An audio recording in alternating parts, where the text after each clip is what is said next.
यानी कि आज हम देखेंगे कि किस प्रकार से गामा ओरिजिनॉल जो है इसकी एंटी इन्फ्लामेटरी प्रॉपर्टीज जो हैं वो हमारी मदद करती हैं। एंटी इन्फ्लामेटरी प्रॉपर्टीज यानी कि हमारे शरीर में सूजन को किस प्रकार से ये ठीक करता है और उसे कैसे हैंडल करता है, बेसिकली सूजन होती क्या है, इसके बारे में मैं आपको डिटेल जानकारी दूंगी। चलिए, अगर सूजन की मैं चर्चा करूं तो आप सबने अपने जीवन में कभी ना कभी इसका एहसास जरूर किया होगा। कभी ठोकर लग जाती है, कभी चोट लग जाती है, थोड़ा बहुत संकट आ गया तो हमारे शरीर में जो है सूजन की जो समस्या है वो ज्यादातर देखी जाती है। सूजन का अनुभव हम सब ने अपने जीवन में किया है। देखिए, ये सूजन बेसिकली होती क्या है। जैसे ही हमारे शरीर में कुछ अप्रिय घटना होती है, चाहे वो चोट लग जाए, चाहे ठोकर लग जाए, चाहे कोई जर्म्स हमारे शरीर के अंदर एंटर कर जाए, कोई ऐसी चीज हमारे शरीर के अंदर हो जाए जो हमारे शरीर के लिए अच्छी नहीं है, तो उस समय हमारे शरीर की एक सेना है, व्हाइट ब्लड सेल्स की मिलिट्री सेना है। वो झट से व्हाइट ब्लड सेल्स जहां पर वो जर्म्स होते हैं, जहां पर वो संकट आया होता है, उस एरिया में एकत्रित होते हैं और उस एरिया को उस संकट से बचाने के लिए, उस एरिया को हील करने के लिए प्रोसेसेस करने शुरू कर देते हैं। इस प्रोसेस के दौरान इन्फ्लामेशन पैदा होती है, सूजन पैदा होती है। देखिए, ये व्हाइट ब्लड सेल्स क्यों वहां पर इकट्ठे होते हैं जहां पर भी संकट हमारे शरीर में आता है, ताकि वो जो समस्या हमारे शरीर में आई है, वो समस्या, वो संकट वहीं पर सीमित रहे, पूरे शरीर में उसका असर ना हो। इस वजह से व्हाइट ब्लड सेल्स वहां पर एक्टिवेट हो जाते हैं और हीलिंग का प्रोसेस शुरू कर देते हैं। इसी प्रोसेस के दौरान इन्फ्लामेशन पैदा होती है, सूजन पैदा होती है। अब ये जो इन्फ्लामेशन है, अगर देखा जाए तो डिफेंस मैकेनिज्म है, हमारे शरीर को ठीक करने के प्रोसेस में पैदा होती है। तो जरूर ये अच्छी चीज है। हमारे शरीर में जब भी कोई संकट होता है तो हमारा शरीर खुद से एक्टिवेट हो जाता है उस संकट से निजात पाने के लिए। तो एक नजर से अगर देखा जाए तो ये बहुत अच्छी है, हमारे शरीर में होनी चाहिए बिल्कुल। रोजाना के अगर लेवल की बात करें तो रोजाना होती भी है हमारे शरीर में इन्फ्लामेशन। लेकिन ये इन्फ्लामेशन हमारे लिए खतरनाक रूप भी ले सकती है। अब आप कहेंगे कि खतरनाक रूप कैसे? देखिए, आज के दौर में हर एक व्यक्ति के अंदर इन्फ्लामेशन है। हर एक व्यक्ति के अंदर इन्फ्लामेशन का प्रोसेस चालू है, चल रहा है। इस बात को हमें समझना होगा। अगर मैं आपको कहूं कि हर एक व्यक्ति अपने अंदर इन्फ्लामेशन को लेकर चल रहा है, तो हो सकता है कि आपके मन में ये विचार आए कि हमें कैसे पता लगेगा कि हमारे अंदर सूजन है कि नहीं है। देखिए, बिल्कुल बेसिक सी चीजें हैं। आप सुबह सुबह उठते हैं तो कई बार आपकी रिंग्स जो हैं वो टाइट होती हैं। आपको शरीर को अकड़ा अकड़ाहट जो है महसूस होने लगती है, भारीपन सा महसूस होता है। आप मुट्ठियां बंद करते हैं तो आपको एहसास होता है कि आप अच्छे से नहीं बंद कर पा रहे, थोड़ा मोटा, जैसे सूजन हल्की सी आपको महसूस होती है। शरीर बहुत उठते सार एकदम से एक्टिव नहीं होता। तो आप फिर उसके बाद आप उठते हैं, धीरे धीरे अपने शरीर को समय देते हैं, अपनी दिनचर्या का काम करते हैं। तो काम करते करते आधे पौने घंटे, 1 घंटे बाद आपको लगता है कि अब शरीर ठीक है, अब मैं मुट्ठियां बंद कर रहा हूं तो अच्छे से हो रही हैं और मेरा शरीर जो है पहले से जिस पोजीशन में मैं उठा था उससे अब बेटर है। इस दौरान आपके शरीर के अंदर इन्फ्लामेशन हुई। वो इन्फ्लामेशन पैदा हुई क्योंकि शरीर के अंदर कुछ ना कुछ जर्म्स हैं, कुछ ना कुछ ऐसा प्रोसेस है जो आपके शरीर के लिए सही नहीं है। उस इन्फ्लामेशन, वो धीरे धीरे इन्फ्लामेशन, हम सब जानते हैं, धीरे धीरे इन्फ्लामेशन ढलती है। अगर कोई बाहरी चोट भी लगती है तो वो भी सूजन जो है वो थोड़े समय के बाद, कुछ दिनों के बाद, कुछ समय के बाद, गंभीरता के ऊपर डिपेंड करता है, वो ढलने लगती है। तो 1 डेढ़ घंटे बाद हमें एहसास होने लगता है कि अब बेटर हूं, अब उतनी अकड़ाहट मुझे महसूस नहीं हो रही है, उतनी भारीपन मुझे महसूस नहीं हो रहा। लेकिन आपको पता है कि इस इन्फ्लामेशन का कारण क्या हो सकता है? क्यों इन्फ्लामेशन हम सबके अंदर, अगर मैं कह रही हूं कि हर एक व्यक्ति इन्फ्लामेशन के साथ, इन्फ्लामेशन को लेकर घूम रहा है, तो उसका मतलब क्या है? देखिए, आप सब मुझसे सहमत होंगे कि जो भी भोजन हम कर रहे हैं, जितनी भी सावधानी का इस्तेमाल कर लें, उस भोजन के जरिए कुछ ना कुछ कुछ ना कुछ जर्म्स, कुछ ना कुछ पेस्टिसाइड्स, कुछ ना कुछ जो प्रिजर्वेटिव्स हैं वो हमारे शरीर के अंदर एंटर कर रहे हैं। ये बात आप सब लोग सहमत होंगे कि हमारे अंदर, हमारे भोजन के जरिए ही कुछ ना कुछ ऐसी चीजें एंटर हो रही हैं जो हमारे शरीर के लिए सही नहीं है। तो जब कोई भी तत्व हमारे शरीर के लिए सही नहीं होगा, हमारे शरीर में एंटर करेगा, उसी समय हमारे शरीर के व्हाइट ब्लड सेल्स एक्टिवेट हो जाएंगे और उसके ऊपर काम करने लगेंगे। सेम यही प्रोसेस हमारे वायु प्रदूषण की वजह से भी होता है। जब हम सांस लेते हैं, हमारे शरीर के अंदर बहुत सारे जर्म्स एंटर कर जाते हैं, क्योंकि जिस हवा में हम सांस ले रहे हैं वो प्रदूषण से भरी हुई है। कई बार तो हवा में ऐसे एलिमेंट्स होते हैं जिनका हमारे शरीर के अंदर जाना जानलेवा हो सकता है। तो क्योंकि जो भोजन हम कर रहे हैं, जो सांस हम ले रहे हैं, जो पानी हम पी रहे हैं, कई बार तो हमारी ऐसी शरीर की प्रवृत्ति होती है कि कुछ चीजें हमारा शरीर अडाप्ट नहीं कर पाता, एक्सेप्ट नहीं कर पाता।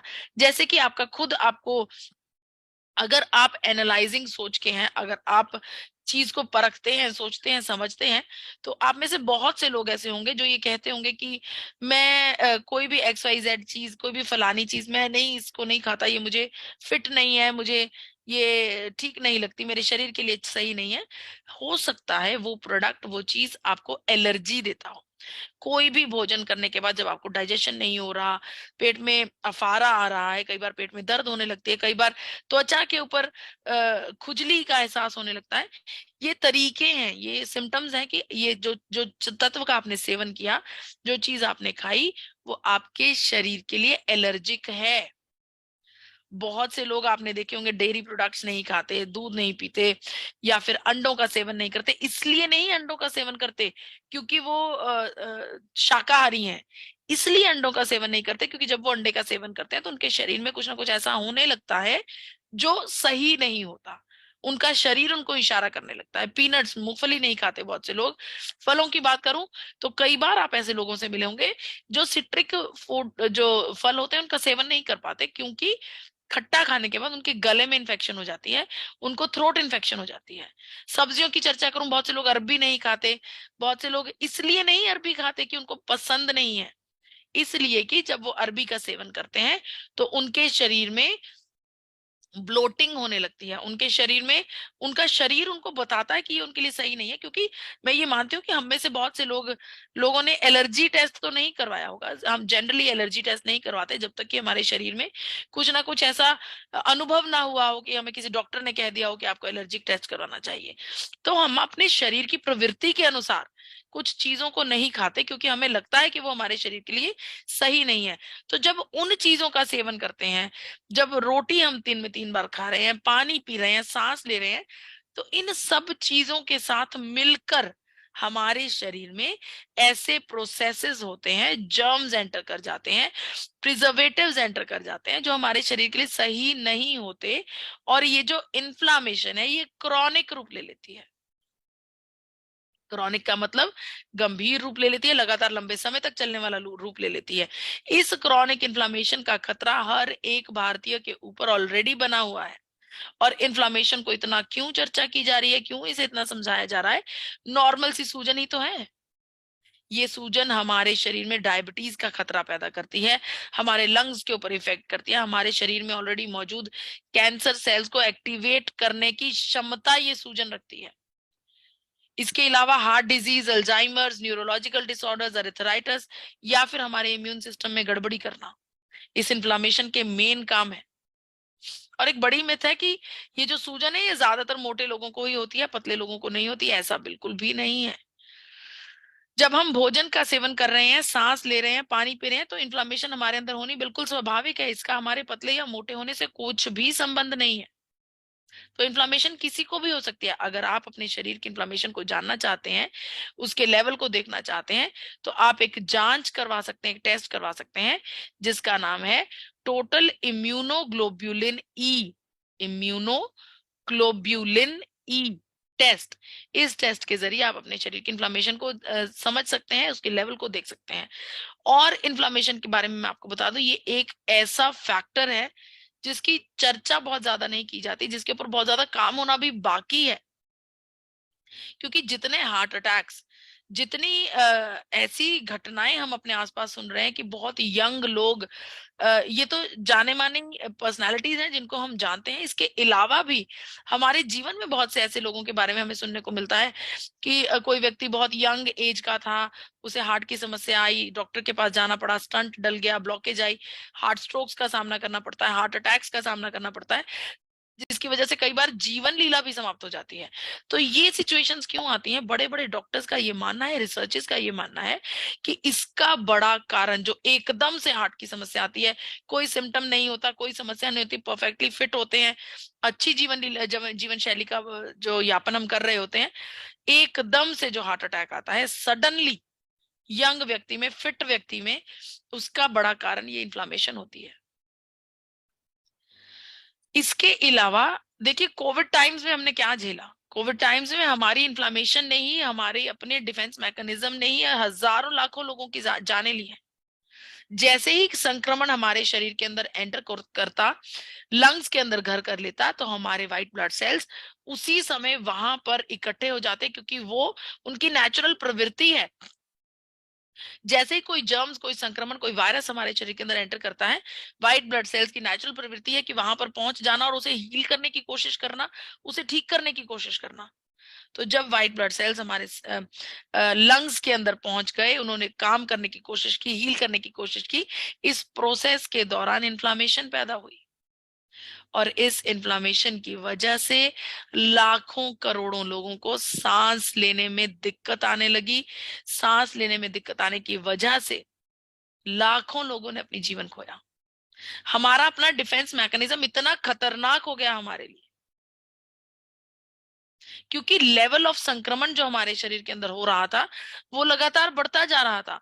उसको रोकने के लिए हमारी इन्फ्लामेशन, हमारा डिफेंस मैकेनिज्म काम कर रहा था, और उसको रोकने के लिए इन्फ्लामेशन बढ़ती जा रही थी, जिसकी वजह से सांस लेने में दिक्कत आ रही थी।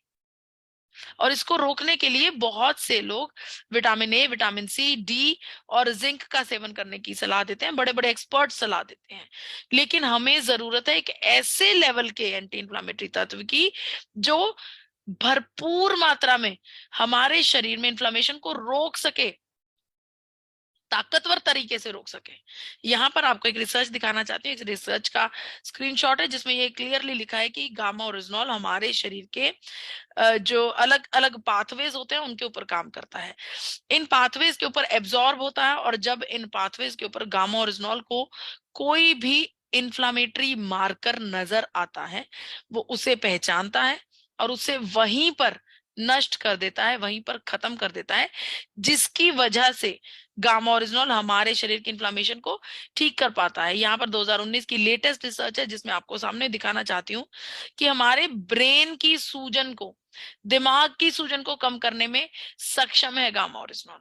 तो जब दिमाग की सूजन को कम करने में सक्षम है, तो शरीर के किसी भी अंग में जब इन्फ्लामेशन होती है, जो वो अंदरूनी इन्फ्लामेशन हो या बाहरी इन्फ्लामेशन हो, उस इन्फ्लामेशन को कंट्रोल कर सकता है गामा ओरिजिनॉल। यहाँ पर एक रिसर्च है जो जिसकी चर्चा करना मैं बेहद जरूरी समझती हूँ। जापान में हुई रिसर्च 2013 में छोटे बच्चों के ऊपर की गई, 2.5 से 3.5 साल की उम्र के बच्चों के ऊपर। इन छोटे बच्चों को जब गामा ओरिजिनॉल का सेवन करवाया गया, तो देखा गया कि जो उनकी प्रवृत्ति थी, बहुत जल्दी खांसी जुकाम होने की जो उनकी प्रवृत्ति थी, जो स्कूल गोइंग, जो छोटे प्लेवे वाले बच्चे होते हैं, जो कई बार हम देखते हैं कि कुछ बच्चे बहुत ज्यादा एक्टिव नहीं होते, जो उनको सिखाया पढ़ाया जा रहा है बहुत अच्छे से उसको ग्रास्प नहीं कर पाते, तो वो चेंज भी उन बच्चों में आया।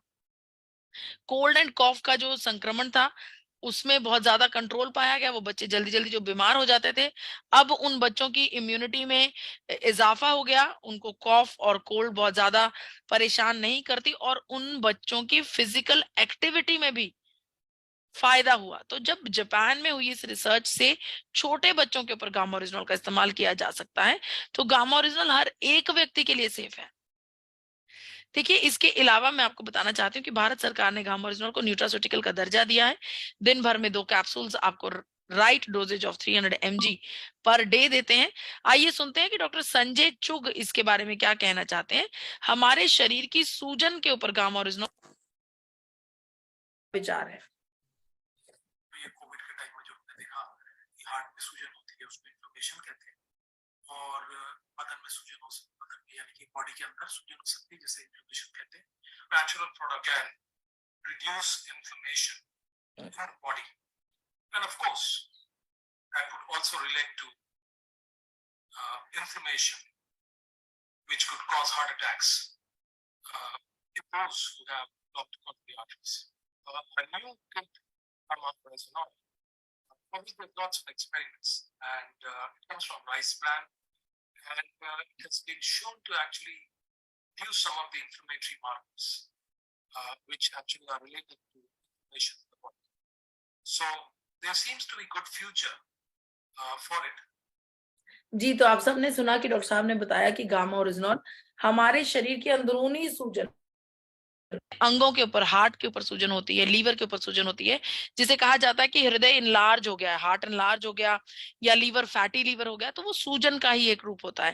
तो डॉक्टर साहब ने बड़े क्लियरली बताया कि गामा ओरिजिनॉल हमारे इंफ्लामेटरी मार्कर्स को रिड्यूस डाउन करता है, जिसकी वजह से सूजन कम होती है। और जब सूजन कम होती है तो बहुत ज्यादा चांसेस होते हैं कि हार्ट अटैक्स की संभावनाएं भी कम हो जाएंगी। तो आप सबसे आग्रह है कि अपने भोजन में, अपनी थाली में गामा ओरिजिनॉल को जगह दीजिए, इसका रोजाना सेवन कीजिए। इसके अलावा आप उन चीजों का इस्तेमाल जरूर कीजिए जो एंटी इंफ्लामेटरी हो, जैसे कि ज्यादा से ज्यादा फल और सब्जियों का सेवन कीजिए, जैसा कि हमारे गुरुदेव JK जैन सर अक्सर चर्चा करते रहते हैं कि फल सब्जियों का सेवन कीजिए। अभी उन्होंने जूस का एक चर्चा की, उसका इस्तेमाल आप कर सकते हैं। इसके अलावा ओमेगा 3 का आप सेवन कीजिए, जो कि सीधे तौर पर आपको वॉलनट से मिल जाता है, अखरोट से मिल जाता है। होल ग्रेन अनाजों का इस्तेमाल कीजिए जिन्हें छिलकों के साथ उपयोग किया जाता है। इसके अलावा कोशिश कीजिए कि प्लांट बेस्ड डाइट को आप फॉलो करें। आप मांसाहार से दूरी बनाकर रखें तो ज्यादा बेहतर बात है। इसके अलावा आपको अच्छे फैट्स का इस्तेमाल करना बहुत जरूरी है। आपकी रसोई घर में मिलने वाले जो मसाले हैं उनमें भी एंटी इंफ्लामेटरी प्रॉपर्टीज हैं। जरूरी है कि आप अपने खाने पीने की आदतों को इस हिसाब से सेट कर लीजिए कि उसका नुकसान आपको ना हो। जैसा कि आपको रेड मीट का सेवन नहीं करना चाहिए, प्रोसेस्ड फूड्स का सेवन नहीं करना चाहिए। इसके अलावा शराब और सफेद चीनी का अगर उपयोग आप बंद कर देते हैं तो इसके अनेकों फायदे आपको देखने को मिलते हैं। कोशिश कीजिए कि अपने जीवन में 30 मिनट कम से कम एक्सरसाइज जरूर करें। एक्सरसाइज आपकी चॉइस की हो सकती है। आप साधारण वॉक कर सकते हैं, आप रनिंग कर सकते हैं, जॉग कर सकते हैं, जुम्बा कर सकते हैं, एरोबिक्स कर सकते हैं, भंगड़ा क्लास ज्वाइन कर सकते हैं, योगा कर सकते हैं, कुछ भी कर सकते हैं। जैसा आपका शरीर आपको अलाउ करता है वैसी आपको 30 मिनट की फिजिकल एक्सरसाइज करनी बेहद जरूरी है। तो जी हाँ, हर एक भारतीय जिसके शरीर के अंदर इन्फ्लामेशन नेचुरली हो रही है, उसे क्रॉनिक इन्फ्लामेशन से बचने के लिए गामा ओरिजिनॉल की जरूरत है, और गामा ओरिजिनॉल ही हर एक भारतीय की पहली जरूरत है।